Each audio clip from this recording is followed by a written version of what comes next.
Alors, Felwine Sarr, vous êtes professeur d'économie à l'Université Gaston-Berger de Saint-Louis.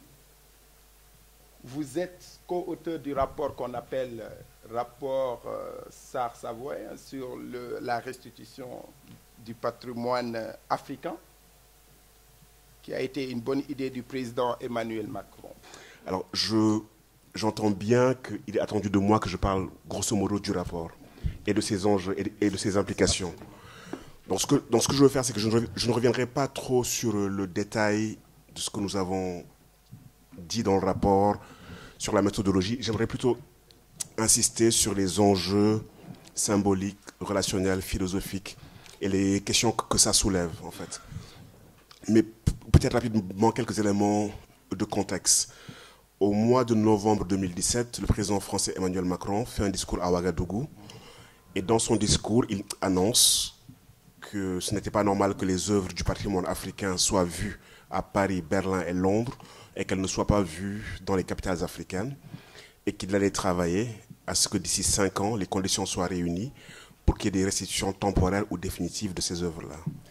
En mars 2018, il nous confie à Bénédicte Savoie, qui est une historienne de l'art française, qui enseigne à Berlin donc, et qui a, durant 20 ou 25 ans, travaillé sur ce qu'elle appelle les translocations patrimoniales et qui est professeure au Collège de France, et à moi-même la mission de réfléchir et de lui produire un rapport dans les 8 mois qui suivent, mais un rapport qui allait réfléchir sur quoi restituer, comment le faire et pourquoi le faire. Donc on a entrepris un travail donc rapide d'inventaire des œuvres qui étaient dans les collections nationales françaises. On a fait un travail d'historiographie et de provenance, comment les œuvres sont arrivées là, de quelle géographie, dans quelles conditions, quel était le geste de captation. On a fait un travail sur les aspects juridiques.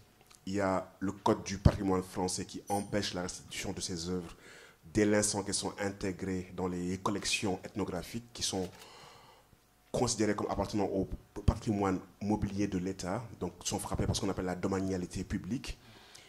On a été sur le continent africain, on a fait du terrain, on a été dans plusieurs pays. On a rencontré les différents acteurs, les directeurs de musées, les spécialistes du patrimoine. On a essayé de saisir la question du point de vue du continent. Et on a produit un rapport avec des recommandations et un chronogramme court, moyen, long terme. Ce rapport a suscité beaucoup de discussions et de débats en France, mais pas seulement, en Europe, en Belgique, en Allemagne, en Angleterre, aux États-Unis. Et lors de la remise du rapport, le président français avait décidé, comme premier geste, que 26 œuvres du Bénin, qui sont des régalias du palais d'Abomey, allaient être restituées sans tarder et que les prochaines étapes allaient être programmées lors d'une conférence qui réunirait les conservateurs africains et les conservateurs français, etc. Alors, l'une des questions les plus importantes était de savoir que signifiait restituer. Est-ce qu'il était possible de rendre ou de restituer des œuvres dans leur dispositif symbolique et signifiant, des œuvres qui ont quitté le continent, pour certains il y a plus d'un siècle, dont la plupart ont quitté durant la période coloniale. Notre travail nous a indiqué que 66% des œuvres qui sont dans les collections ethnographiques sont entrées entre 1885 et 1960, donc 2 tiers. Avant 1885, il y avait des œuvres dans les collections. Après, il y en a eu, mais l'essentiel est entré à cette époque. Et lorsqu'on regarde la provenance géographique, elle recoupe exactement l'Afrique occidentale française et l'Afrique équatoriale française. Alors, les questions que ça pose, elles sont multiples. Il y a des questions liées au droit, à qui rendre, comment, dans quelle géographie. Donc il y avait cette question importante. Abomey Calavi, donc, qui est dans l'actuel Bénin, est-ce qu'il faut rendre aux États, est-ce qu'il faut rendre aux communautés? Quand ces œuvres arrivent, qu'est-ce qu'on en fait? Comment on les resocialise? Est-ce qu'elles retrouvent pour certaines leur fonction d'antan? Certaines de ces œuvres étaient des objets spirituels. Il n'y avait pas que des objets spirituels, il y a des œuvres du quotidien, il y a plusieurs types d'œuvres. Mais où est-ce qu'on les met? Quel sens on leur donne? Quelle signification? Ces œuvres, dans leur longue pérégrination, ont revêtu plusieurs régimes de sens. Lorsque certains objets sont arrivés, c'était des objets dits ethnographiques. Ensuite, à cette catégorie objet ethnographique a été surimposée la catégorie œuvre d'art. Lorsque les objets ont quitté le musée de l'homme au Trocadéro et qui sont arrivés au Quai Branly, on les a repolis, on les a poncés, on les a éclairés sous un certain jour. Sur les cartels, on a réduit l'information autour de l'objet et on en a fait une œuvre à contempler pour elle-même. Donc c'est devenu une œuvre d'art déconnectée de son milieu, etc., etc. Donc les œuvres sont devenues des diasporas en elles-mêmes. Comment faire avec ces diasporas-là? Quels sont les enjeux pour les sociétés africaines? Quelles sont les fonctions du patrimoine? La question est aussi une question relationnelle. Est-ce que le retour de ces œuvres peut engendrer une nouvelle économie relationnelle entre la France et les pays d'Afrique, en considérant que ces œuvres sont une expression ou un témoin d'une histoire coloniale? Que fait-on de cette histoire-là?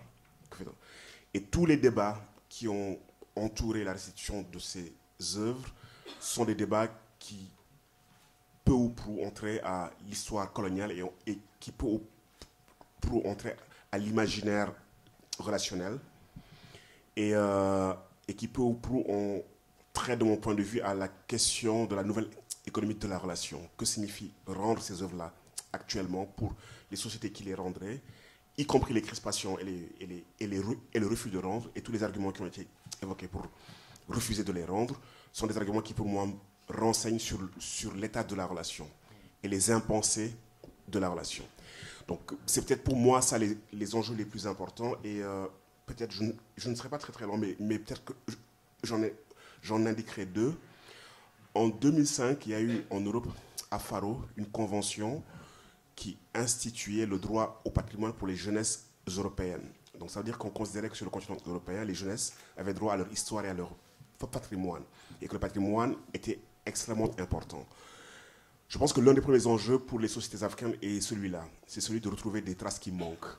Il y a des débats sur les statistiques, mais grosso modo, on considère que pour l'Afrique subsaharienne, 80% du patrimoine matériel de ce patrimoine-là est en dehors du continent et qui se retrouve dans les musées, dans les capitales européennes. Ce patrimoine a trait à des fonctions historiques. Il permet de relire l'histoire. Il a des fonctions intégratives, on le sait. Il a des fonctions symboliques. Il a une pluralité de fonctions. Et il est important pour les jeunesses africaines, en tout cas, d'avoir des traces de leur histoire longue et complexe et de pouvoir être en face de ces traces-là. Si on considère simplement les œuvres d'art, on sait le rôle important que la statuaire africaine a joué dans les avant-gardes européennes, Vlaminck, Picasso, Derain, et la puissance de germination que ces œuvres ont eue. On peut aisément imaginer que de jeunes designers africains, en face de formes anciennes, soient inspirés et que leur créativité soit stimulée, et que ce soit important pour eux d'être en contact avec des œuvres de création ou bien avec le génie artistique de leurs aïeux.